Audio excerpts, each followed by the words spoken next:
Hello friends, welcome back to my channel. और आज मैं लेके आई हूँ कांदा पोहा रेसिपी। कैसे हम इसे घर पर बना सकते हैं। बहुत ही यूनिक रेसिपी है, बिल्कुल डिफरेंट है।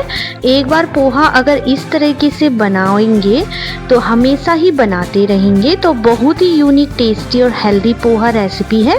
किस तरह से हम इसे घर पर बना सकते हैं, तो इसे बनाने के लिए मैंने यहाँ पे एक कढ़ाई ले ली है। उसे गैस पे चढ़ाकर इसमें थोड़ा सा तेल ऐड कर दिया है। और जैसे ही तेल गरम हो जाएगा, फिर मैंने ये एक आलू को इस तरह से छोटे पीसेस में कट करके ले लिया है। और आलू को हम तेल में ऐड कर लेंगे। इस तरह से हमें इन्हें थोड़ा सा फ्राई कर लेना है। दोस्तों, जब कभी भी आपका पोहा खाने का मन करे तो इसे आप झटपट बनाकर रेडी कर सकते हैं, बस 5 मिनट में। या फिर कभी सुबह देर से उठो, आजकल सर्दियों का टाइम है, तो इसे आप झटपट बनाकर रेडी कर सकते हैं। तो ये देखिए, आलू फ्राई हो चुके हैं। और अब हम आलू को इस तरह से निकाल लेंगे एक प्लेट में। और अब उसी कढ़ाई में मैंने यहाँ पे एक प्याज को इस तरह से लंबे स्लाइस में कट करके ले लिया है। और अब इसे ऐड कर लेंगे। और अब इसमें ऐड करेंगे टमाटर, शिमला मिर्च, हरी मिर्च। इस तरह से छोटे छोटे पीसेस में कट कर दिया था मैंने, उन्हें ऐड कर लेंगे। आप अपनी मनपसंद की सब्जियां भी ऐड कर सकते हैं। और इन्हें अच्छे से चला लेंगे इस तरह से।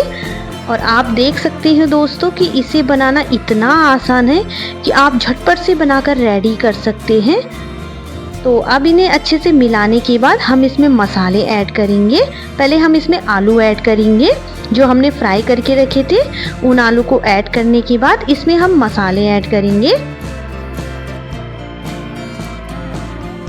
वैसे पोहा खाना तो सभी को पसंद होता है, पर अपना अपना तरीका होता है इसे बनाने का।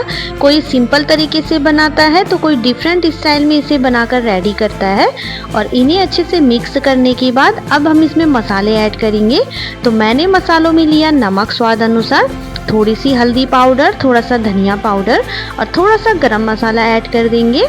अगर आपके पास कश्मीरी लाल मिर्च है तो उसे भी ऐड कर सकते हैं। और बस अब इन सभी चीज़ों को अच्छे से मिक्स कर लेंगे इस तरह से। और मैंने यहाँ पे पोहा को एक छन्नी में धोकर रख दिया था अच्छे से, ताकि उसमें पानी ना रहे और हमारा पोहा खिला खिला बने। तो इन्हें अच्छे से मिक्स करने के बाद आप इसमें इस टाइम पे मूंगफली भी ऐड कर सकते हैं। और अब हम इसमें पोहा ऐड कर लेंगे। आप लोगों को तो पता ही होगा कि पोहा खाने का सबसे बड़ा फायदा यह है कि इससे आपका जो पाचन होता है ना, वो बेहतर बनता है। और ये देखिए, मैंने इसमें पोहा ऐड कर लिया है। ये देख सकते हैं आप लोग कितना खिला खिला पोहा है। और इससे इसमें फाइबर की मात्रा ज़्यादा होती है, जिसकी वजह से कब्ज की समस्या नहीं होती है। अगर कब्ज पहले से ही है तो वो ठीक होने लगती है।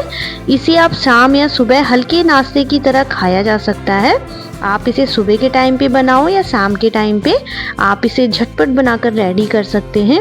तो आपने देखा दोस्तों, कितना आसान है पोहे को बनाना। बिल्कुल आसान रेसिपी शेयर की है आप लोगों के साथ। इसमें आप मन चाहे जो भी आपको पसंदीदा सब्जी है उन्हें ऐड कर सकते हैं। इसमें आप मूंगफली ऐड कर सकते हैं, मूंगफली से बहुत अच्छा टेस्ट आता है।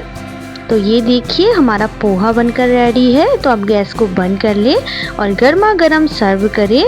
और आप लोगों से एक प्यारी सी रिक्वेस्ट है, अगर आपको ये वीडियो पसंद आए तो लाइक, शेयर, सब्सक्राइब करना बिल्कुल ना भूलें। ज़्यादा से ज़्यादा शेयर कीजिएगा अपनी फैमिली, फ्रेंड, रिश्तेदारों के साथ। तो मिलते हैं एक नई वीडियो के साथ। तब तक के लिए बाय, टेक केयर, अपना ख्याल रखिएगा।